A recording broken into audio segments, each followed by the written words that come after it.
இருந்தா குட்டைன்றது, நெட்டையா இருந்தா பனமரத்துல பாதின்றது, பல்ல கொஞ்சம் நீட்டிக்கிட்டு இருந்தா அதை குறை சொல்றது. இப்படி மாமியாரை பற்றி மருமகள் கிண்டல் செய்வதென்ன, மருமகனை பற்றி மாமியார், வீட்டிலே வந்திருக்கிற மனைவி கணவனின் சகோதரிகளை கேலி செய்வதென்ன, இதெல்லாம் ஒரு பிழைப்பா? ஒரு இஸ்லாமியன் இதை செய்யலாமா?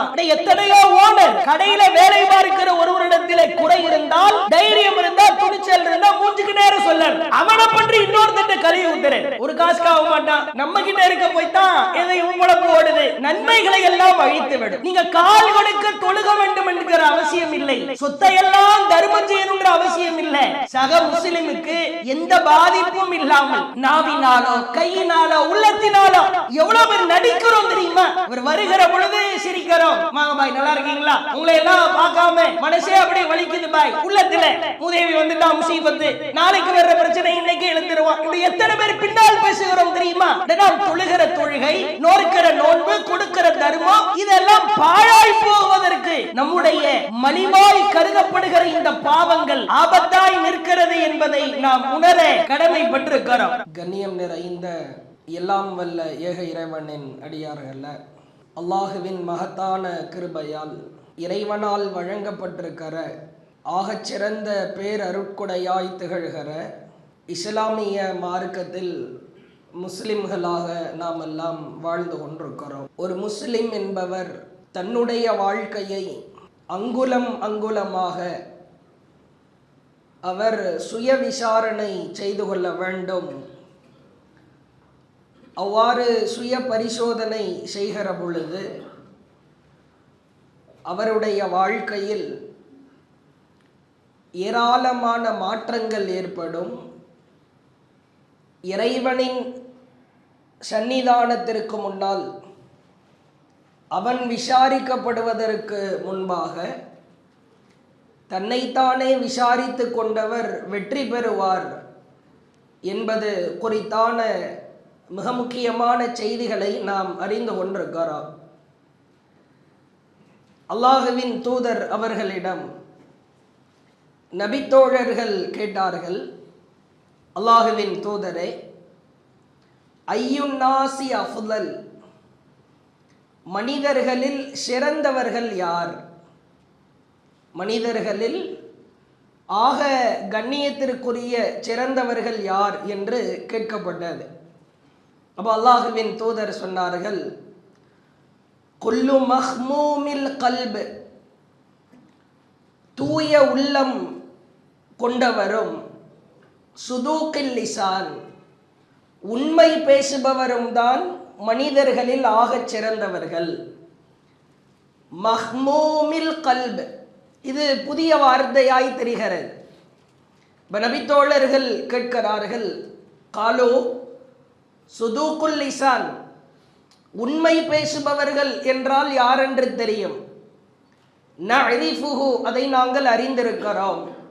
உண்மையை பேச வேண்டும், பொய் பேசக்கூடாது, வாழ்க்கையில் வாழுகிற பொழுது உண்மையான பழக்க வழக்கங்களை நாம் கடைபிடிக்க வேண்டும் என்பதை நாங்கள் அறிந்திருக்கிறோம். ஃபமா மஹ்மூமுல் கல்ப், மஹ்மூமுல் கல்ப் என்றால் என்ன? அப்போ அல்லாஹுவின் தூதர் சொன்னார்கள், ஹுவ, அப்படி என்றால் என்ன தெரியுமா? அத்தகியோ அந்நகியோ லா இஸ்ம ஃபீஹி வலா பகிய வலா கில்ல வலா ஹசத. தூய உள்ளம் கொண்டவர் என்றால் யாருடைய உள்ளத்தில் பாவமோ, அநியாயம் செய்கிற காரியங்களோ, குரோதமோ, பொறாமையோ, இறைவன் தடுத்திருக்கிற பாவமான காரியங்கள் யாருடைய உள்ளத்தில் இல்லையோ அந்த உள்ளத்திற்குத்தான் மஹ்மூமுல் கல்பு என்று சொல்லப்படும். அல்லாஹுவின் தூதர் அந்த ஒரு வார்த்தைக்கு இவ்வளவு விரிவான விளக்கம் கொடுப்பதை பார்க்கிறோம். தூய உள்ளம் என்று சொன்னால் இறைவன் தடுத்திருக்கிற பாவமான காரியங்கள் எதுவுமே இருக்கக்கூடாது என்கிற செய்தியை பார்க்கிறோம். இது இப்னு மாஜா என்கிற நபிமொழி தொகுப்பில் 4216வது செய்தியாக இருக்கிறது. நம்முடைய உள்ளங்கள் தூய்மையான உள்ளமாய் மாற வேண்டுமானால் பாவங்கள் கலந்திருக்க கூட, அல்லாஹ் தடை செய்திருக்கிற, தடுத்திருக்கிற, ஹராமாக்கப்பட்டிருக்கிற காரியங்கள் நம்முடைய உள்ளத்திற்குள் அது இருக்கக்கூடாது. அவ்வாறு இருக்கும் என்று சொன்னால் அதை களைய வேண்டிய வேலையை நாம் செய்ய வேண்டும். நீங்கள் பார்க்கலாம், அல்லாஹுவின் தூதர் 2 விதமான கட்டளைகளை மக்களுக்கு மத்தியில் எடுத்துரைக்கிறார்கள். அதிலே முதலாவது, என்னிடமிருந்து வமா ஆத்தாக்குமுர் ரசூல், தூதராகிய நான் உங்களுக்கு எதை சொல்லுகிறேனோ எடுத்துரைக்கிறேனோ உங்களால் இயன்ற அளவிற்கு அதை கடைபிடியுங்கள். இயன்ற அளவிற்கு அதை நீங்கள் எப்படியாவது கடைபிடியுங்கள் என்கிற கட்டளையை விடுக்கிறார்கள். அதற்கு அடுத்த கட்டளையை சொன்னார்கள், ஒமா நஹாக்கும் அன்ஹு, தூதராகிய நான் என்னிடமிருந்து எவற்றை தடுத்திருக்கிறேனோ ஃபன்தஹு, அதை முற்றும் முழுவதுமாக விலகிவிடுங்கள். இயன்ற அளவுக்கு விலகிவிடுங்கன்னு சொல்லல. கட்டளையை ஏவுகிற பொழுது நன்மையாக இருந்தால் சில நேரங்களில் செய்ய முடியாம போகலாம்ப்பா, அது ஒன்றும் பிரச்சனை இல்லை, அது மனிதன் என்கிற அடிப்படையில் உனக்கு ஏற்படும் தான், அதனால் இயன்ற அளவிற்கு செய். தடை என்று வந்துவிட்டால், ஹராம் என்று வந்துவிட்டால், பாவம் என்று வந்துவிட்டால் இயன்ற அளவிற்கு செய் என்று அல்லாஹுவின் தூதர் சொல்லவே இல்லை. அந்த இடத்தில் நிற்கவே கூட அதை முற்றும் முழுவதுமாய் நீ விலகி நிற்க வேண்டும் என்று அல்லாஹுவின் தூதர் ஒரு ரத்தின சுருக்கமான ஹதீஸிலே கூட மிக அழுத்தமாய் ஆழமாய் நமக்கு பாடம் நடத்துகிறார்கள். நபிகளார் ஸல்லல்லாஹு அலைஹி வஸல்லம் அவர்கள் மிகப்பெரிய ஒரு பட்டதாரி கிடையாது. அனைத்தையும் உலகம் சார்ந்த அனைத்து விஷயங்களையும் கரைத்து குடித்திருக்கிற ஒரு பட்டதாரிகள் அளவிற்கு அவர்கள் இல்லை. அவர்களின் அறிமுகத்தை அல்லாஹ் சொல்லுகிற பொழுது உம்மி நபி என்கிறார். இவர்கள் அனுப்பப்பட்ட சமுதாயம் குறித்து அல்லாஹ் பேசுகிற பொழுது இவர் எந்த காலத்திற்கு அனுப்பப்பட்டார்? ஜாஹிலியா, ஐயாமுல் ஜாஹிலியா, ஜாஹிலியா காலத்திற்கு இவர் அனுப்பப்பட்டார். ஐயாமுல் ஜாஹிலியா, அறியாமை கால மக்கள் வாழ்கிற பகுதிக்குத்தான் இவர் அனுப்பப்பட்டார் என்று அல்லாஹுவின் தூதர் அவர்கள் குறித்து அல்லாஹ் பேசுகிறார். நீங்கள் சமகாலத்திலே பார்க்கலாம், மலிவாக்கப்படுகிற எத்தனையோ ஆபத்தான பாவங்கள் மனிதர்களுக்கு மத்தியில் நிலவுவதை பார்க்கிறோம். இதுவெல்லாம் ஒரு பாவமா? இதையெல்லாம் செய்தால் நமக்கு தண்டனை கிடைக்குமா என்று சில பாவங்கள் ரொம்ப மலிவாக்கப்படுகிற அளவிற்கு மக்களுக்கு மத்தியிலே நிலவுவதை பார்க்கிறோம். ஆனால் அவைகள் எல்லாம் ஆபத்தான பாவங்கள். சர்வசாதாரணமாய் நாம் எண்ணுகிற பாவங்கள் எல்லாம் ஆபத்தான பாவங்கள் என்று அல்லாஹும் அல்லாஹுவின் தூதரும் மிக கடுமையாய் எச்சரிக்கை செய்கிறார்கள். உதாரணத்திற்கு சொல்வதாக இருந்தால், இந்த சமகாலத்தில் நம்மை நாமே சுய விசாரணை செய்து கொள்வதில் மக்கள் எவற்றையெல்லாம் மலிவாய் நினைக்கிறார்களோ, மலிவான காரியமாய் எண்ணுகிறார்களோ, அவைகள் மிகுந்த எச்சரிக்கை மிகுந்த பாவங்களாய், எச்சரிக்கை செய்யப்பட்ட பாவங்களாய் நாம் அதை உள்ளத்திலே பதிய வைக்க வேண்டும். நீங்கள் பார்க்கலாம், கேலி கிண்டல் சர்வ சாதாரணமாய் இஸ்லாம் குறித்து, இஸ்லாமியர்கள் குறித்து கேலி செய்கிற சூழலை எல்லாம் பார்க்கிறோம். எங்கு பார்த்தாலும் நக்கல், நையாண்டி, மட்டமாக பேசுதல், அல்லாஹுவின் மார்க்கத்தையே ஏளனமாய் பரிகாசம் செய்யக்கூடிய அவல நிலையெல்லாம் பார்க்கிறோம். நாம ஏதாவது இது பெரும்பாவம், இது அல்லாஹ்விடத்தில் கோபத்தை பெற்றுத்தரும் என்று சொன்னால் நம்மை அப்படியே நண்பர் வட்டாரத்தில் இருந்தே ஒதுக்கி வைக்கிற சூழலையும் பார்க்கிறோம். அல்லாஹ் திருமறை குர்ஆனில் பேசுகிறார். எவ்வளவு அழுத்தமாய் அல்லாஹ் சொல்லுகிறான் என்று பாருங்கள். 9வது அத்தியாயம் 65வது வசனம், வலஇன் சஅல்தஹும் லயகூலுன்ன, அவர்களிடம் நீங்கள் விசாரிக்கிற பொழுது, இன்னமா குன்னா நகூல் வ நல்அப், நாங்கள் கேளிக்கையில் மூழ்கி விளையாடி கொண்டிருந்தோம் என்று அவர்கள் கூறுவார்கள். கேளிக்கையா எடுத்துக்கிட்டோம், இஸ்லாத்தை விளையாட்டாய் எடுத்துக்கொண்டோம். குல் நபியே நீங்கள் சொல்லுங்கள், அல்லாஹ் சொல்கிறார், அபில்லா அல்லாஹுவின் விஷயத்தில், ஆயாத்திஹி அவனின் வசனங்களின் விஷயத்தில், ரசூலிஹி அவனின் தூதரின் விஷயத்திலா குன்தும் தஸ்தஹ்சிஊன் நீங்கள் கேலி செய்து கொண்டிருந்தீர்கள். அல்லாஹ்வுடைய வசனம், அல்லாஹுவின் தூதரின் வசனம், அல்லாஹுவின் தூதரின் வார்த்தை, அல்லாஹுவின் விஷயத்தில், அல்லாஹுவின் வசனத்தின் விஷயத்தில், அல்லாஹுவின் தூதரின் விஷயத்தில் நீ கேலி செய்து கொண்டிருக்கிறாயா? இஸ்லாமிய மார்க்கத்தில் நபி எவற்றையெல்லாம் தடை என்று சொன்னார்களோ அப்படிப்பட்ட காரியத்தை நெருங்கவே கூட. அதே போன்று அல்லாஹ் மற்றும் ஒரு வசனத்திலே பேசுகிறார். 5வது அத்தியாயம் 58வது வசனம், வைதா நாதைத்தும் இலஸ்ஸலா தொழுகைக்காக அவர்களை நீங்கள் அழைத்தால், இத்தஹதுஹா ஹுஸுவா வலஇபா அதை அவர்கள் ஏளனமாக விளையாட்டாக எடுத்துக்கொள்வார்கள். ذَلِكَ بِأَنَّهُمْ قَوْمٌ لَا يَعْقِلُونَ அவர்கள் விளங்கிக் கொள்ளாத கூட்டமாக இருப்பதே இதற்கு காரணம். அல்லாஹ்வின் மார்க்க விஷயத்திற்கு அழைப்பு விடுக்கப்பட்டால் அதை ஏளனமாக, கிண்டலாக, கேலியாக, விளையாட்டாக எடுத்துக்கொள்வர். தொழுகையை விடுறதெல்லாம் ஒரு பெரிய விஷயமாகவே இல்லாமல் வார வாரம் ஜும்மா தொழுதால் போதும். பல முஸ்லிம்களை நீங்கள் பார்க்கலாம். அல்லது பெருநாள் தொழுகை போதுமானது, ஐவேளை தொழுகையோ, நோன்பு இருக்கிறவர் கூட, தர்மம் செய்கிறவர் கூட தொழுகையின் விஷயத்தில் அலட்சியம் காட்டுவதை பார்க்கிறோம். அல்லாஹ் மற்றும் ஒரு வசனத்தில் சொல்கிறார். 6வது அத்தியாயம் 10வது வசனம், வலக்கத் இஸ்துஹ்ஸிய பிருசுலின் மின் கப்லிக் நபியே உமக்கு முன்னர் பல்வேறு தூதர்கள் கேலி செய்யப்பட்டார்கள். ஃபஹாக பில்லதீன ஸகிரு மின்ஹும் அவர்கள் எவற்றால் கேலி செய்தார்களோ, எதை கொண்டு கேலி செய்தார்களோ, மாகானு பிஹி யஸ்தஹ்ஸியூன் அவைகள் அவர்கள் கேலி செய்த விஷயங்களே அவர்களை சூழ்ந்து கொண்டது. நீ இஸ்லாத்தையோ, இஸ்லாத்தின் சட்டங்களையோ, அல்லாஹ் மற்றும் அல்லாஹுவின் தூதர் இட்ட கட்டளைகளையோ பரிகாசம் செய்தால், கேலி செய்தால், எவற்றை வைத்து கேலி செய்கிறாயோ, பரிகாசம் செய்கிறாயோ, அதை வைத்தே உம்மை நாம் சூழ்ந்து விடுவோம் என்று அல்லாஹ் திருக்குரானில் எச்சரிக்கை செய்வதை பார்க்கிறோம். மற்றும் ஒரு வசனத்தில் அல்லாஹ் பேசுகிறார்.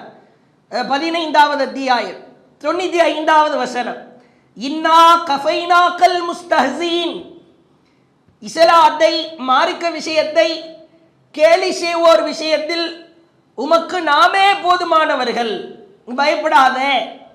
யார் கேலி செய்தாலும் கிண்டல் செய்தாலும் நீ அதை கண்டு பயப்பட வேண்டிய அவசியம் இல்லை, நான் பார்த்துக் கொள்கிறேன், நான் உனக்கு போதுமானவன் என்று அல்லாஹ் திருக்குரானில் சொல்வதை பார்க்கிறோம். நீங்கள் சமகாலத்தை பாருங்கள்.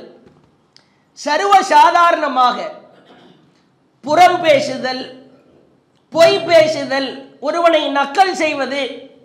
ஒருத்தர் தாடி வளர்த்துட்டா போதும், என்ன பாய் லவ் ஃபெயிலியரா, காதல் தோல்வியா, அல்லது தரையிலே கீழே படாமல் ஒருவர் ஆடை அணிந்து விட்டால் போதும், இந்த சாம்பார் தயிர் சாதம் வராம பாரு, அல்லது ஒருவர் சஜிதாவிலோ அல்லது கையேந்தி அதிகமாக துவா செய்து விட்டால் போதும், பாரு முதவி செஞ்ச பாவத்துக்கெல்லாம் இவ்வளவு நேரம் அல்லாஹ் கிட்ட அழுதுகிட்டு இருக்கிறான், இவர் என்னமோ சூஃபி மாதிரி.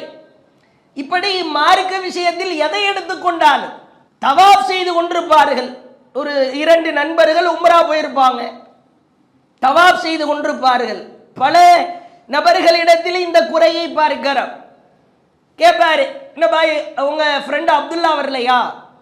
அப்துல்லா ஒரு பணக்காரராக இருப்பார், உம்ரா செய்ததற்கு தகுதி உடையவராக இருப்பார்.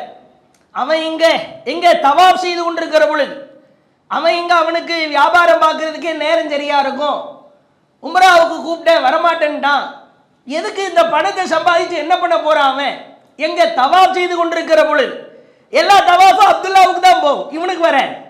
நீ யாரை பற்றி கேலி கிண்டல் செய்து கொண்டிருக்கிறாயோ அல்லது புறமாய் பொய்யாய், இது ஒரு அலட்சியமாய் கருதப்படுகிற ஆபத்தான பாவம் என்று உணராமல் அலட்சியமாய் கருதி கொண்டிருக்கிற அவல நிலையை பார்க்கிறோம். குறிப்பாக பெண்கள், நான் புறம் பேச மாட்டேன், அடுத்தவனை பற்றி பேச மாட்டேன் என்று முடிவெடுத்தால் அஸ்ஸலாமு அலைக்கும் அப்படின்னு சொன்னதுக்கு பிறகு கையிலேயே ஒவ்வொருத்தரும் ஒரு டேப் ஒன்று வச்சுக்கணும். வலைக்கும் அஸ்ஸலாம்னு பதில் சொன்னதுக்கு பிறகு வாயை மூடிடணும். அதுதான் இன்றைக்கு நிலைமை. யாராக இருந்தாலும் நபர் சபையில் போய் அமருகிறோம், இவர் என்ன பேச வேண்டி இருக்கிறது? மகனை பற்றி கேட்கிறோம், மனைவியை பற்றி கேட்கிறோம், அத்தா எப்படி இருக்கான்னு கேட்கிறோம். அவர் எங்க சொன்னா கேட்க மாட்டாரு, வயசான காலத்துல சும்மா கிடைக்கிறாரா?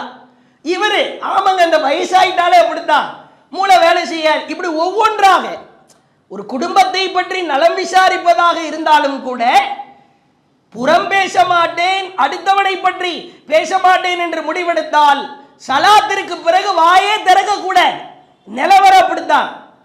இது எவ்வளவு ஒரு மோசமான பாவம் தெரியுமா? நம்மை நாமே சுய விசாரணை செய்து கொள்வதில் இது முதன்மையானது. அல்லாஹ்வின் தூதர் அவர்களின் மிக அழகிய குணம் குறித்து ஒற்றை செய்தியிலே நாம் பார்க்கலாம். கூர்ந்து கவனிக்க வேண்டும். சர்வசாதாரணமாய் நாம் பேசுகிறோம், ஒரு ஆளை பற்றி, ஒரு நபரை பற்றி கேலி செய்கிறோம், கிண்டல் செய்கிறோம், அல்லது அவர் குறித்து புறமாய் பேசுகிறோம். அது குறித்து அல்லாஹ்வின் தூதர் அவர்கள் ஒற்றை செய்தியிலே சொல்கிறார்கள். பாருங்கள், நபிகளாரின் மனைவி ஹப்ஸா ரலியல்லாஹு அவர்கள், இது அபூதாவுது என்கிற நபிமொழி தொகுப்பில் 4875வது செய்தியாக இருக்கிறது. அல்லாஹுவின் தூதர் அவர்களின் மனைவியார் ஹப்ஸா ரலியல்லாஹு அவர்கள், அதே போன்று அல்லாஹுவின் தூதர் ஆயிஷா ரலியல்லாஹு அவங்க 3 பேர் அமர்ந்திருக்கிறாங்க. இப்போ உள்ள அமர்ந்திருக்கிற பொழுது சஃபியா ரலியல்லாஹு அவங்க உள்ள வர்றாங்க. ரசூல்லா, ஆயிஷா ரலியல்லாஹு அவங்க, ஹப்ஸா ரலியல்லாஹு அவங்க அமர்ந்திருக்கிறாங்க. இப்போ சஃபியா ரலியல்லாஹு அவங்க உள்ள வர்றாங்க. ஹப்ஸா ரலியல்லாஹு அவங்க, சஃபியா ரலியல்லாஹு அவர்கள் இருவரும் அழகாய் இருப்பார்கள், இருந்தாலும் கொஞ்சம் உயரத்திலே கொஞ்சம் குள்ளமாய் இருப்பார்கள். சஃபியா ரலியல்லாஹு அவங்களும் ஹப்ஸா ரலியல்லாஹு அவங்களும் இப்போ உள்ளே வந்ததற்கு பிறகு 2 பேரும் ஆல்ரெடி உட்கார்ந்து இருக்கிறாங்க. சஃபியா ரலியல்லாஹு அவங்க உள்ள வர்றாங்க. இப்போ குல்துல் நபி ஸல்லல்லாஹு அலைஹி வஸல்லம், நபி ஸல்லல்லாஹு அலைஹி வஸல்லம் அவரிடத்திலே நான் சொன்னேன், ஹஸ்புக் மின் சஃபியா, சஃபியா அழகுதான், கதாவ கதா தனி கசீரா, ஆனால் கொஞ்சம் குட்டையான பெண், குட்டச்சி அப்படின்றாங்க. இந்த குட்டையான பெண் என்கிற வார்த்தையை கொஞ்சம் அப்படி இப்படி அதை கொஞ்சம் மாடுலேஷன் பண்ணி சொல்றாங்க. சஃபியா அழகுதான், ஆனால் கொஞ்சம் குள்ளம். நபிகளாரின் முகம் அப்படியே மாறுகிறது. அல்லாஹுவின் தூதருடைய முகம் அப்படியே மாறிவிட்டு ஆயிஷாவை பார்த்து சொன்னார்கள் ரலியல்லாஹு அன்ஹா, நினைத்து கூட பார்க்க முடியாது நபிகளார் சொன்ன இந்த வார்த்தை எவ்வளவு அலாதி பெரியது என்று பாருங்கள். லக்கது குல்தி கலிமா, ஆயிஷாவே நீ சொன்ன இந்த வார்த்தையை லவ் முசிஜத் பி மாயில் பஹர், கடலிலே தூக்கி போட்டால், நீ சொன்ன இந்த வார்த்தையை எடுத்து கடலிலே தூக்கி போட்டால் லமஸஜத்துஹு, அந்த கடல் நீரே பாழாய் போய்விடும், ஒட்டுமொத்த கடல் நீரும் நாசமா போயிடும். குட்டச்சின்ற வார்த்தை சாதாரண வார்த்தை இல்லை. உடனே ரசூலுல்லாஹ் சொல்றாங்க, நான் என்றைக்காவது யாரையாவது இப்படி கேலி செய்திருக்கிறேனா? ஏன் இப்படி செய்கிறீர்கள்?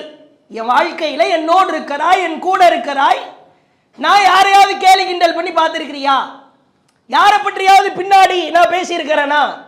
நீ சொன்ன இந்த வார்த்தை மஸஜத், அந்த வார்த்தை இருக்கிறது அல்லவா அரபியில, அந்த வார்த்தை எதற்காக பயன்படுத்துவார்கள் என்றால், ஒரு பொருளை எடுத்து வேறு ஒரு பொருளிலே தூக்கி போட்டால் அது விஷமாகிவிடும், அது பயன்படுத்தவே முடியாது. அதை பயன்படுத்தினா செத்துருவான், மரண மௌத்து, அதுக்கு தான் அந்த வார்த்தையை பயன்படுத்துவாங்க. ரொம்ப ரேரான வேர்டு. அதை அல்லாஹுவின் தூதர் பயன்படுத்துகிறார்கள். நீ சொன்ன இந்த வார்த்தையை கடல் நீரிலே தூக்கி போட்டால் கடல் நீர் ஃபசாதா போயிடும், கடல் நீர் வாழுகிற உயிரினம், கடல் நீர் அத்துணையும் இல்லாமல் போய்விடும் சொல்லிவிட்டு அல்லாஹுவின் தூதர் சொன்னார்கள், என்றைக்காவது என்னிடத்திலிருந்து இது போன்ற வார்த்தைகளை நீ கேட்டதில்லை, இப்படி பேசாதே.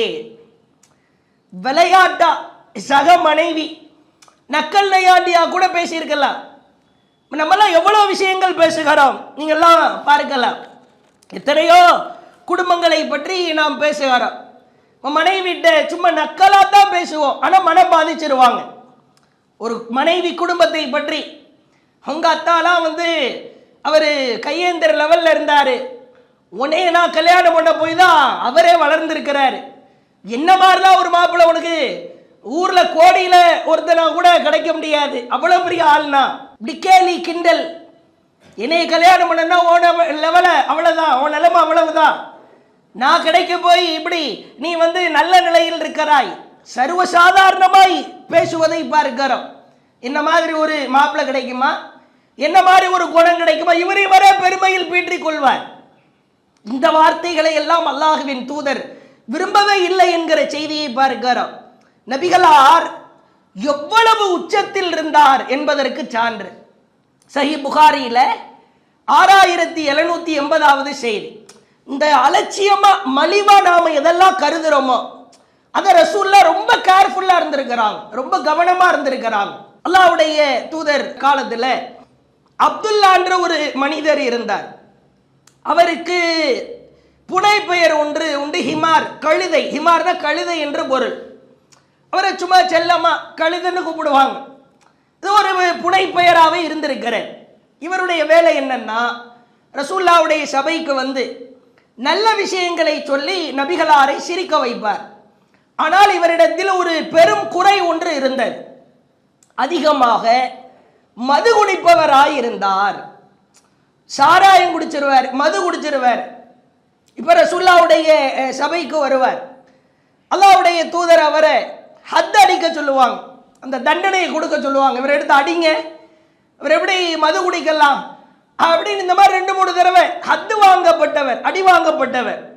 ஒரு கட்டத்தில் ஒரு சமயம் மதுவை குடிச்சிட்டு வந்துடுற அல்லாஹ்வுடைய தூதர் அடிக்கவும் சொல்றாங்க.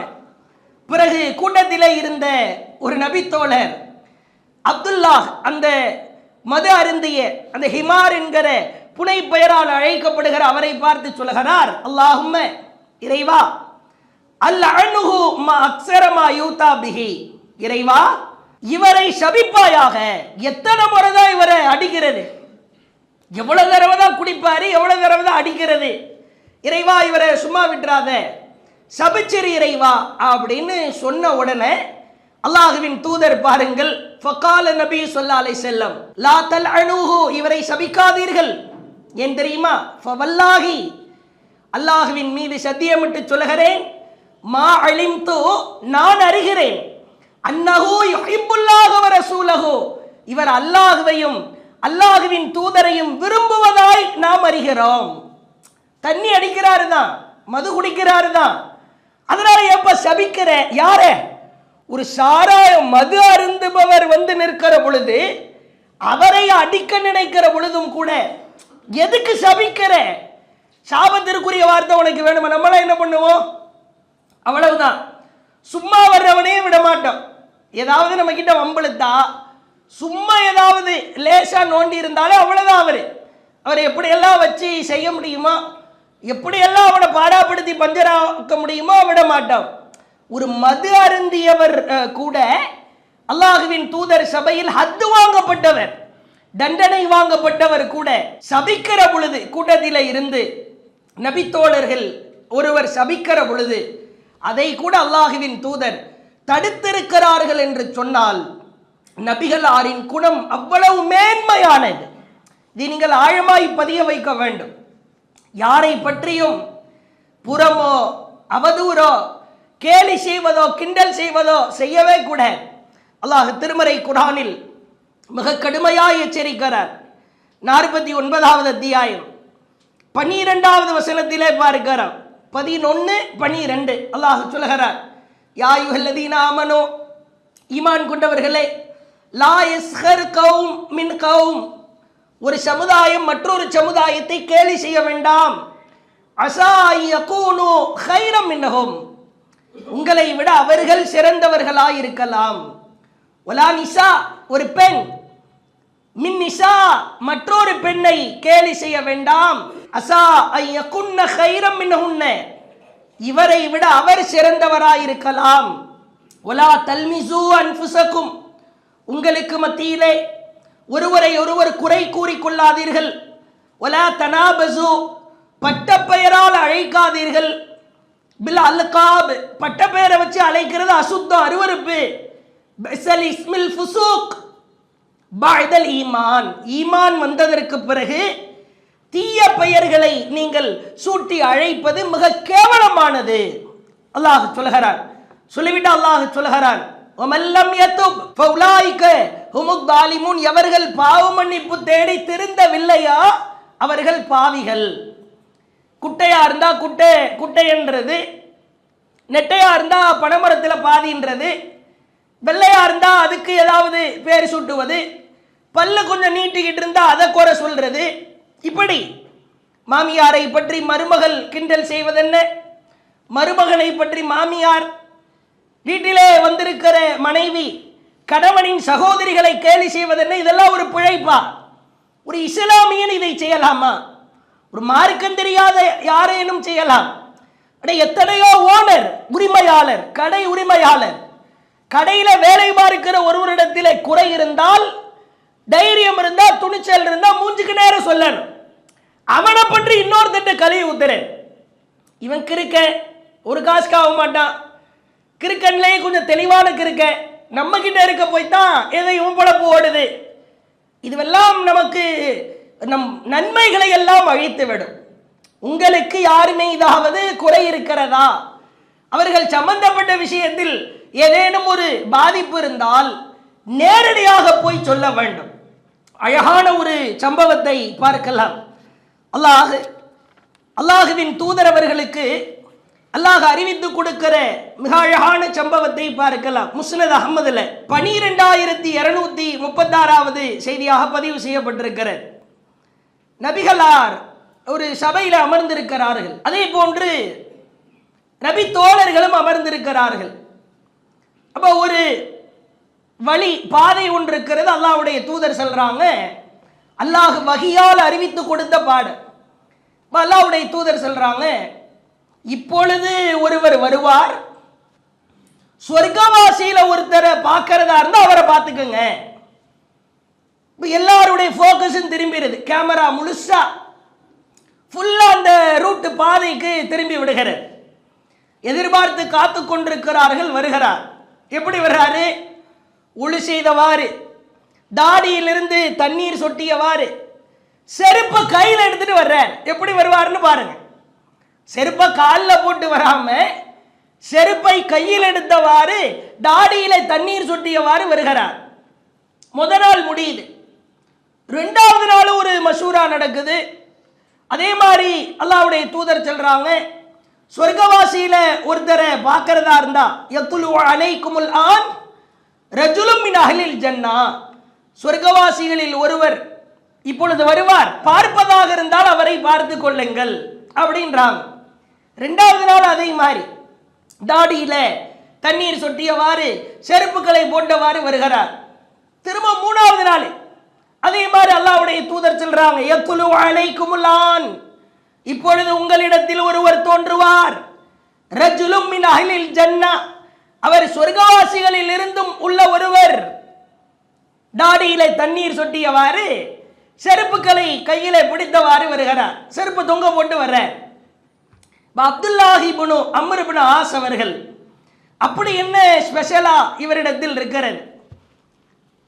சொர்க்கவாசி என்கிற பட்டத்தை பெற்று விட்டாரே, இவரை நாம் பின்தொடர வேண்டும் என்று சொல்லி அவர்கிட்ட போயிட்டு ஒரு பொய் சொல்ற, எனக்கும் என்னுடைய தந்தைக்கும் 3 நாள் பிரச்சனை, சண்டை, அதனால வீட்டுக்கு போக முடியாது, உங்க வீட்டில் ஒரு 3 நாள் தங்கி கொள்ளலாமா? தாராளமா தங்கிக்கலாம். ஏன்னா இவர்கிட்ட அப்படி என்ன ஒரு விஷயம் இருக்குது? தனிப்பட்ட அமல் செய்கிறாரா? ஒரு 3 நாள் தங்கினா என்ன இருக்குதுன்றதை கண்டுபிடிச்சிடலாம். இதான் நபி தோழர்கள், நல்லவற்றை விடவே மாட்டார்கள், பின்தொடர்ந்து செல்வார்கள். தாராளமா வாங்கின வீட்டுக்கு அழைத்து விட்டு செல்கிறார். நல்ல செய்கிற காரியத்தை எல்லாம் அப்துல்லா பின் அம்ர் பின் ஆஸ் அவங்க வாட்ச் பண்றாங்க. ஒரு கட்டத்தில் அவர் அப்துல்லா பின் அமர் பின் ஆஸ் பார்க்கிறாங்க, பெருசா எந்த அமலும் வித்தியாசமா இரவு முழுக்க நின்று தொழுவது, ஒட்டுமொத்த பொருளாதாரத்தை தர்மம் செய்வது, அல்லது தினசரி நோன்பு நோற்பது, அப்படி எந்த அமலும் இல்லை. அவருடைய அமல்கள்ல சில அமல்களை பார்க்கிறார். இரவில் தூங்கி கொண்டிருக்கிற பொழுது புரண்டு புரண்டு படுக்கிற நேரங்களில், எழுந்து அமருகிற நேரங்களில் அல்லாஹ் அக்பர், சுபஹான் அல்லாஹ், அல்ஹம்துலில்லாஹ் என்று திக்ர் செய்கிறார். தஹஜ்ஜத் கூட ஃபஜ்ருக்கு நெருக்கமாக, அதுவும் 3 நாட்களில் ஒரு சில நாட்கள் தொழவில்லை, உடனே நேரம் விட்டு ஓப்பனே பண்ணிடுறேன். ஒரு பிரச்சனை இல்லை. எங்கள் வீட்டில் எங்கள் அத்தாவுக்கு எனக்கும் சண்டைன்றது உங்கள்கிட்ட ஒரு பொய் சொன்னேன். ரசூல்லா சபையில் நாங்கள் உட்கார்ந்துட்டு இருந்தோம். சொர்க்கவாசியை ஒருத்தரை பார்க்கறதா இருந்தா இந்த பாதையில் வருவார், அவரை பார்த்துக்கங்கன்னு சொன்னாங்க. இப்போ என்ன, நீங்கள் என்ன அமல் செய்கிறீங்க, வித்தியாசமாக என்ன அமல் செய்கிறீர்கள் என்று பார்ப்பதற்காகத்தான் வந்தோம். அப்போ அவர் அந்த நபித்தோழர் சொல்கிறார், நீர் பார்த்ததை தவிர வேற எதுவும் அதிகமான அமல் செய்யலையே, சரி நான் போயிட்டு வரேன் அப்படின்னு சொல்லிட்டு அம்ர் பின் ஆஸ் புறப்பட முனைகிறார். அப்ப அந்த நபித்தோழர் அழைக்கிறார், இங்க வாருங்கள் தோழரே, இங்க வாருங்கள், என்னிடத்தில் ஒரு குணம் இருக்கிறது. ஃபலம்மா வல்லைத் தஆனி, நான் திரும்புகிற பொழுது அவர் என்னை அழைத்தார். இதுதான் முக்கியமான விஷயம். மா ஹுவ இல்லா மா ரஅய்த், என்னிடத்திலே ஒரு குணம் உண்டு. கைர அன்னி லா அஜிது ஃபி நஃப்ஸி லிஅஹதி மினல் முஸ்லிமீன கிஷா, எந்த ஒரு முஸ்லிமுக்கும் என்னுடைய நாவாலோ, என்னுடைய உள்ளத்தாலோ, என் உடலாலோ நான் மோசடி செய்ய மாட்டேன். எந்த ஒரு முஸ்லிமாக இருந்தாலும் என்னுடைய நாவினாலோ, உடலினாலோ, உள்ளத்தாலோ மோசடி செய்ய மாட்டேன். வலா அஹ்சுது அஹதா அலா கைரின் அஅதாஹுல்லாஹு இய்யாஹு, எந்த ஒரு முஸ்லிமுக்காவது ஏதாவது ஒரு அருட்கொடை வழங்கப்பட்டால் அதை பார்த்து நான் பொறாமை பிடிக்க மாட்டேன். அல்லாஹ் அவருக்கு கொடுத்தது கைர், நன்மை என்று கருதி விட்டு செல்வேன். உடனே அப்துல்லாஹ் பின் அமர் பின் ஆஸ் அவர்கள் சொன்னார்கள், ஹாதிஹில்லதி பலகத் பிக, இதுதான் உங்களை வஹில்லதி லா நுதிக், சொர்க்கத்தின் அளவிற்கு உயர்த்தி இருக்கிறது என்பதை நான் உணர்ந்து கொண்டேன். எவ்வளவு முக்கியமான விஷயம் என்று பாருங்கள். நீங்க கால் கொடுக்க தொழுக வேண்டும் என்கிற அவசியம் இல்லை, சொத்தையெல்லாம் தர்மம் செய்யணுன்ற அவசியம் இல்லை. சக முஸ்லிமுக்கு எந்த பாதிப்பும் இல்லாமல் நாவினாலோ, கையினாலோ, உள்ளத்தினாலோ எவ்வளவு பேர் நடிக்கிறோம் தெரியுமா? அவர் வருகிற பொழுது சிரிக்கிறோம், வாங்க பாய் நல்லா இருக்கீங்களா, உங்களை எல்லாம் பார்க்காம மனசே அப்படி வலிக்குது பாய், உள்ளத்தில் மூதேவி வந்துட்டா முசீபத்து, நாளைக்கு வர்ற பிரச்சனை இன்னைக்கு எழுத்துருவான், இப்படி எத்தனை பேர் பின்னால் பேசுகிறோம் தெரியுமா? நாம் தொழுகிற தொழுகை, நோக்கிற நோன்பு, கொடுக்கிற தர்மம், இதெல்லாம் பாழாய் போவதற்கு நம்முடைய மலிவாய் கருதப்படுகிற இந்த பாவங்கள் ஆபத்தாய் நிற்கிறது என்பதை நாம் உணர கடமைப்பட்டிருக்கிறோம். இது ரொம்ப முக்கியமான ஒரு செய்தி. அதே மாதிரி மலிவா கருதப்படுற பாவத்தில் சமகாலத்தில் நாம் அறிந்து கொள்ள வேண்டிய மிக மிக முக்கியத்துவம் வாய்ந்த சில செய்திகளை பார்க்கிறோம். ஒவ்வொருவரும் சிறியவர் முதல் பெரியவர் வரை நவீன வசதிகள் வளர்ந்த காலகட்டத்தில் நவீன கருவிகளை பயன்படுத்துகிறோம். ஒரு கட்டத்தில் நாம் குரான் ஓதிக்கொண்டிருப்பதை விட அதுவாக குரான் ஓதுகிறேன் ஒரு நவீன கருவி, ஒரு செல்போன் கராத்து கேட்பதற்கு உதவுகிறது, பயான் கேட்பதற்கு உதவுகிறது, உறவுகளை இணைப்பதற்கு அதுக்குன்னு ஒரு வாட்ஸ்அப் குரூப் ஒன்று ஆரம்பிக்கப்பட்டு அந்த உறவுகளை இணைப்பதற்கு உதவுகிறது. உலக தகவல்கள் எங்கெங்கெல்லாமோ உலகத்தில் என்னென்னவெல்லாமோ நடக்கிறதா அவைகளை எல்லாம் அறிந்து கொள்வதற்கு உதவுகிறது. இது போன்று நவீன கருவிகளுடைய பலன்கள் ஏராளம். அறிவாளியாக இருந்தாலும் பாமரனாக இருந்தாலும் ஏபிசிடி தெரியாதவங்க கூட நவீன கருவியை பயன்படுத்தி சமூக வலைதளத்தில் தன்னுடைய எழுத்தாற்றலை வெளிப்படுத்துவதை பார்க்கிறோம். எதை எடுத்தாலும் ஒரு கருத்தை போட்டுறேன், உனக்கு ஏபிசிடி தெரியணுன்ற அவசியம் இல்லை, கை வச்சு குத்திக்கலாம், அல்லது வாய்க்கிட்ட வாய்ஸை ஆன் பண்ணா அதுவும் ஆணாகி அது ஒரு டெக்ஸ்ட் ஆகிறது, அது ஒரு எழுத்துக்கள் ஆகி விடுகிறது. ஆனால் இந்த விஷயத்தில் மலிவாக கருதப்படுகிற ஆபத்தான பாவங்கள் ஏராளம் இருப்பதை பார்க்கிறோம். சமகாலத்தில் இந்த சமூக வலைதளங்களின் மூலமாக நன்மைகள் அதிகமா தீமைகள் அதிகமா என்று நீங்கள் பார்த்தால், நன்மைகளை விட அதிலே இருக்கிற தீமைகள், அதிலே இழைக்கப்படுகிற பயங்கரமான பாவமான காரியங்கள் ஏராளமாக இருப்பதை பார்க்கிறோம். நீங்க ஒரு காலம் இருந்தது, பத்திரிகையில் நியூஸ் வரும், செய்தி வரும், அதில் அரகுர ஆடையோடு யாராவது அந்த படம் வந்தா சாப்பாட்டுக்கு கூட அதை விரிக்கும் போது புரட்டி தான் விரிப்போம். அப்படியெல்லாம் ஒரு காலம் இருந்துச்சு. இன்றைக்கு அப்படி கிடையாது. எதை பார்க்கிறோம், எப்படி பார்க்கிறோம்? குறிப்பாக இஸ்லாமிய பெண்கள் அந்த சமூக வலைதளத்தின் மூலமாய் இஸ்லாமிய பெண்கள் உச்சபட்சமாய் கெட்டு போவதை பார்க்கிறோம். அல்லாஹ் கண்ணியப்படுத்தி இருக்கிறான் ஹிஜாப், அல்லாஹ் கண்ணியப்படுத்திய மார்க்கம் இஸ்லாம். அதை கேலி கிண்டல் செய்யும் விதமாக அந்த சமூக வலைதளத்தின் மூலமாக பெண்களை ஈர்ப்பது எப்படி, விரண்டு போகிற ஆண்களை சேர்ப்பது எப்படி, வெறுத்து போகிற பெண்களை ஈர்ப்பது எப்படி, பாடல் கேட்பது எப்படி. நீ என்னடா ஒர்க் பண்ற அப்படின்னு கேட்டா, நான் ஒரு யூடியூபர் என்கிறான். யாரு? இஸ்லாமிய பெயர் தாங்கி. அதுக்கு ஒரு வரலாறு வேறு சொல்லுகிறார். நான் வேறு ஜாதி, இவள் வேறு மதம், நான் வேறு மதம், எங்கள் இருவரையும் இணைத்த பாலமே இந்த யூடியூப் தான், அந்த நரக பாலத்தில் கடக்கணும். அப்ப தெரியும் இவர்கள் இருவரையும் இணைத்ததே இந்த யூடியூப் தானா. அதிலும் சில முஸ்லிம் பெயர் தாங்கிகளை பார்க்கிறோம். இவைகளை எல்லாம் நம் சமூகம் மலிவாய் கருதி கொண்டிருக்கிற வீடுகளிலே அவன் செய்கிற எல்லா விஷயங்களையும், குழந்தை பிரெக்னண்டாக இருக்கிற வீடியோவை வெளியிடுகிறார், வீட்டு வேலை நடக்கிறது எல்லாம் வெளியிடுறான், கறி சமைக்கிறான அதை வெளியிடுறான், குழம்பு வைக்கிறான அதை வெளியிடுறான், சோறு சமைக்கிறான அதையும் வெளியிடுகிறான், ஒரு கட்டட வேலை நடக்குதா அதையும் வெளியிடுகிறான், கட்டில் அதையும் வெளியிடுகிறான், பெட்ரூம் வரைக்கும். ஒரு இஸ்லாமிய பெண்ணாய் திகழ்கிற சில யூடியூப்களிலே பார்க்கிறோம். சமூக வலைதளம் ஒரு குடும்ப பெண்ணை சாலை கலட்ட வைப்பது, அரைகுறையாய் நிற்க வைப்பது, இது என்ன மனநிலை என்றே தெரியவில்லை. சில பேரை பார்க்கிறோம், வாய் அசைத்தால் பின்னால் பாடல் ஓடுகிறேன். கேட்டா இவங்கெல்லாம் ஃபண்டமெண்டல் முஸ்லிம்ஸ் என்பார்கள், இவங்கெல்லாம் அடிப்படைவாதி.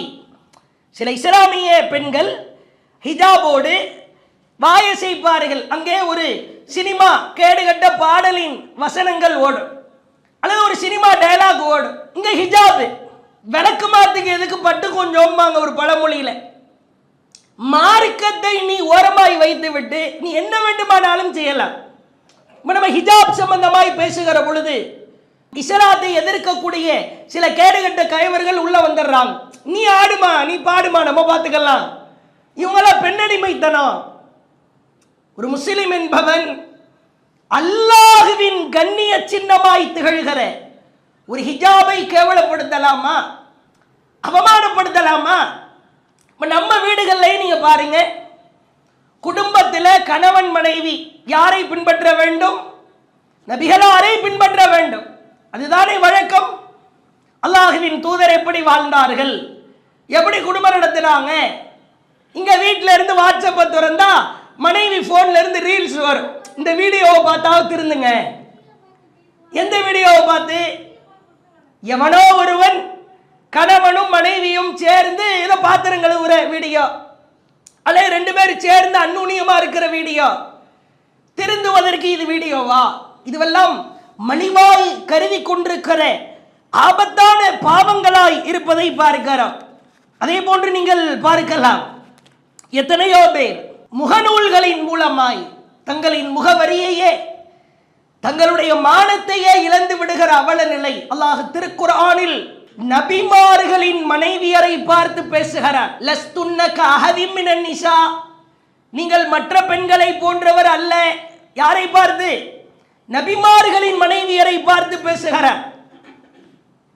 கஹதி மினன் நிசா, நீங்கள் மற்ற பெண்களை போன்று கிடையாது. இனித்தகை துண்ண ஃபலா தஹ்தஅன பில் கவுல் ஃபயத்மஅ அல்லதி ஃபீ கல்பிஹி மரது வ குல்ன கௌலம் மஅரூஃபா. எவனாவது உங்களிடத்திலே ஏதாவது பேச வந்தால் குழைந்து பேசாதீர்கள், வளைந்து கொடுக்காதீர்கள். நபிமார்களின் மனைவியர் மறு திருமணம் செய்ய இயல. அவர்கள் யாரிடத்தில் பேசுவதாக இருந்தாலும் திரைக்கு அப்பால் தான் பேச வேண்டும்.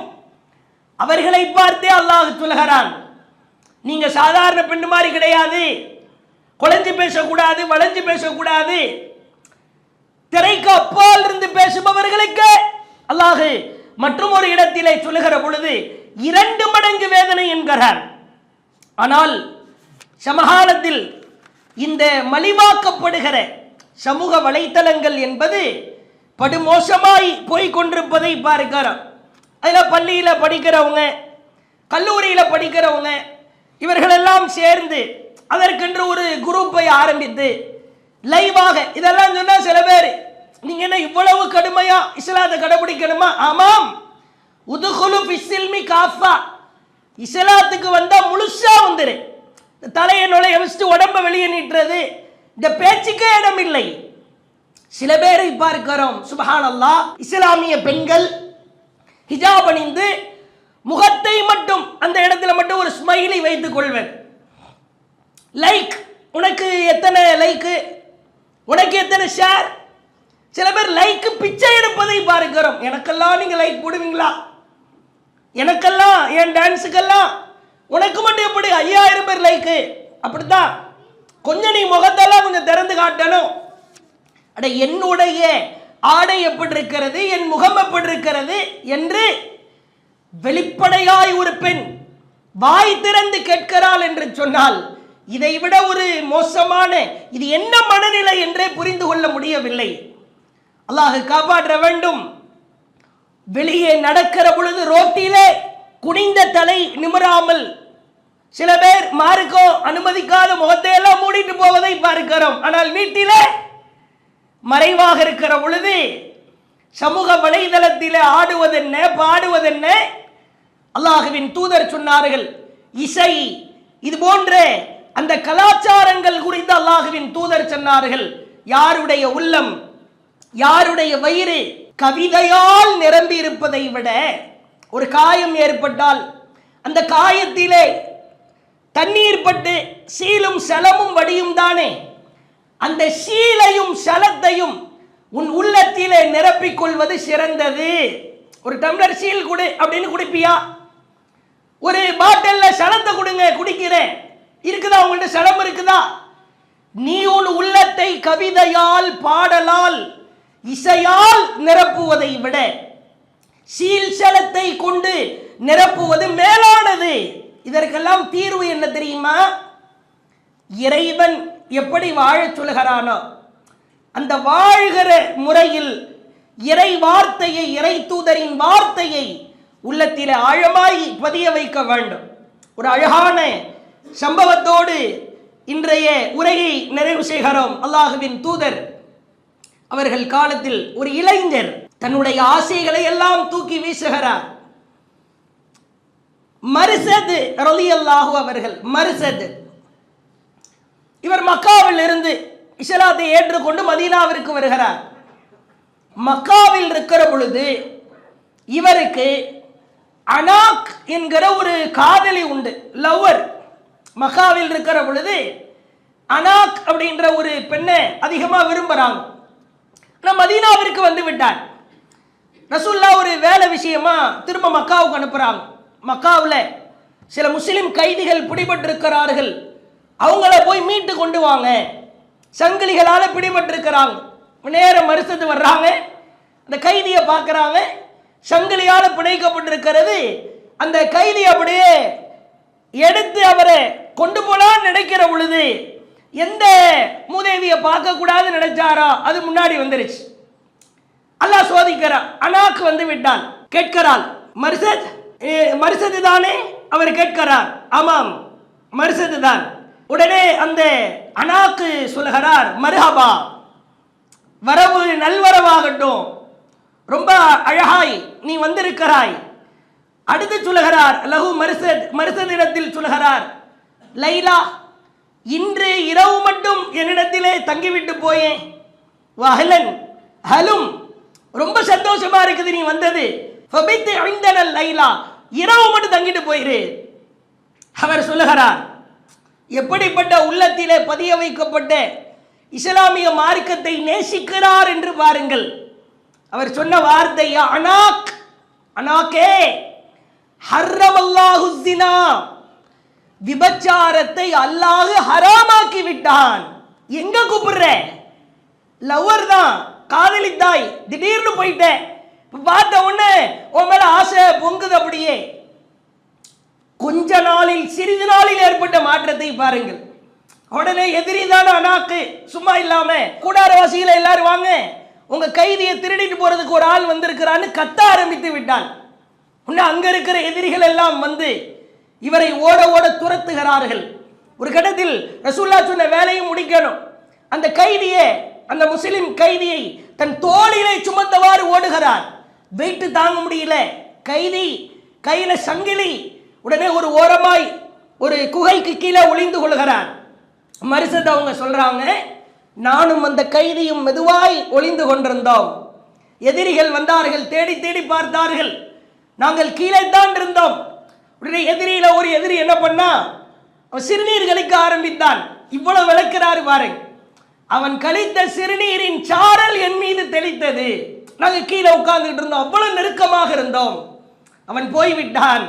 பிறகு அவரு சங்கிலி எல்லாம் கையில விலங்கிடப்பட்டிருக்கிற விலங்குகளை எல்லாம் உடைச்சிட்டு அல்லாஹுவின் தூதரிடத்திலே கொண்டு போய் விட்டதற்கு பிறகு நான் அல்லாஹுவின் தூதரிடத்திலே கேட்டேன், அல்லாஹுவின் தூதரே, அனாக்கை பார்த்தேன், நான் அங்கே காதலித்து வந்தேன் தானே, அவளை பார்த்தேன். யார ரசூலல்லாஹ், அன்கிஹு அனாக், நான் அனாக்க திருமணம் முடிச்சுக்கலாமா? அவள் காஃபிர், அவள் ஒரு இறை மறுப்பாளர். ரசூலுல்லாஹ் கொஞ்ச நேரம் அப்படியே அமைதியா இருக்கிறாங்க. இப்பொழுது அல்லாஹ் திருக்குர்ஆனில் 24வது அத்தியாயம் 3வது வசனத்தை அருளுகிறான். அஸ்ஸானி லா யன்கிஹு இல்லா ஸானியா அவ் முஷ்ரிகா வஸ்ஸானியத்து லா யன்கிஹுஹா இல்லா ஸான் அவ் முஷ்ரிக். ஒரு இறை மறுப்பாளர் ஒரு இறை மறுப்பாளரையே திருமணம் முடிப்பார். ஒரு விபச்சாரம் செய்தவர் ஒரு விபச்சாரம் செய்தவரையே திருமணம் முடிப்பார். ஹுர்ரிம தாலிக அலல் முஃமினீன், முஃமின்களுக்கு இது ஹராமாக்கப்பட்டிருக்கிறது என்று 24வது அத்தியாயம் 3வது வசனம் இறங்குகிறது. இப்ப அல்லாஹ்வுடைய தூதர் சொல்றாங்க, யா மர்சத், நீ அனாக்கை திருமணம் முடிக்க கூடாது.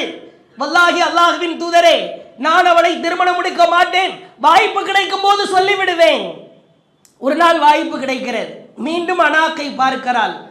நீ எனக்கு திருமணம் முடிக்க அனுமதிக்கப்பட்டவள் அல்லர், நீ ஹராமாக்கப்பட்டவள் என்று போட்டு உடைத்தார் என்கிற செய்தியை பார்க்கிறோம். இள ரத்தம் தான், இளம் பருவம் தான். நீங்கள் நாம் மலிவாய் கருதுகிறோம் சில பாவத்தை, ஆனால் பெரும் பாவத்தை கூட அல்லாஹ் சொன்னான் என்பதற்காக தங்களுடைய ஆசைகளை எல்லாம் தூக்கி தூர எறிந்திருக்கிறார்கள் என்று சொன்னால் உளப்பரிசோதனை செய்வோம். பெற்றோர்களே, தாய்மார்களே, இளைஞர்களே, இளைஞர் பெண்களே, நம்முடைய சமூக வலைதளத்தை நான் என் குடும்பத்தார் பார்க்காவிட்டாலும் என் இறைவன் பார்த்து கொண்டிருக்கிறான். என்னுடைய தொடர்பு எப்படி இருக்கிறது, நான் யாரோடு பேசுகிறேன், யாரோடு பழகுகிறேன், யாரோடு நட்பு உறவாடுகிறேன், என் மார்க்கமாய் என் அல்லாஹ் கொடுத்திருக்கிற ஹிஜாபை கேவலப்படுத்துகிறேனா, அவமானப்படுத்துகிறேனா, இவைகளை எல்லாம் நாம் உளமாற உளப்பரிசோதனை செய்வோம். மலிவாக கருதப்படுகிற ஆபத்தான பாவங்கள் நம்மை நரகத்தின் ஆழத்திலே கொண்டு போய் வீழ்த்திவிடும் என்பதை கூறிக்கொண்டு இன்ஷா அல்லாஹ் நாளைய தினம் மற்றும் ஒரு மிக முக்கியமான உளப்பரிசோதனை செய்து கொள்வதற்கான தலைப்பின் கீழாக அறிந்து கொள்வோம். வாஹிரு தஅவானா அனில் ஹம்துலில்லாஹி ரப்பில் ஆலமீன். அல்லாஹு அக்பர், அல்லாஹு அக்பர்.